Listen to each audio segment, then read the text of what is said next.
What is the taste? Dami. Kaya ito so Tara, samahan niyo ako guys. Magluluto ako ng chicken breast with alaking daw, sabi. Nakita ko lang yan sa TikTok, kaya ginaya ko. Pero hindi ko alam kung nagaya ko talaga. Ayan. Meron akong celery, carrots, and onion. Ayan, binalatan ko lang sila isa-isa and then hiniwa-hiwa ko na para hindi mahirapan sa pag-grind ko mamaya. At saka ayan na guys, nag-grind ko na siya, tapos na nagpiprito na ako ng chicken fillet. Ayan na, piniprito ko siya. Hindi ko na naipakita sa inyo yung video ng pagbabad kasi nakalimutan kong videohan. At saka ayan na po, nagpaano ako ng para sa ating sauce. Ayan, butter. Tutunawin lang yung butter.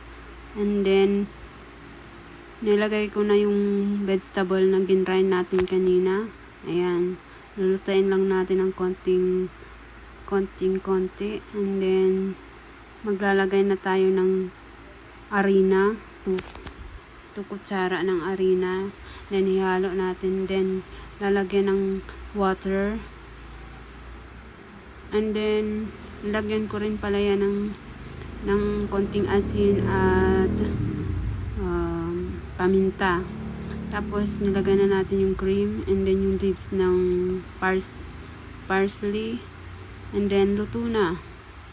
Ayan na po, luto na po, and then ready to serve and ready to eat. Ayan na, tikim time na ni boss ko, and mukhang naaprobahan niya at gustong gusto niya. Yun nga, napasok pa yata sa sobrang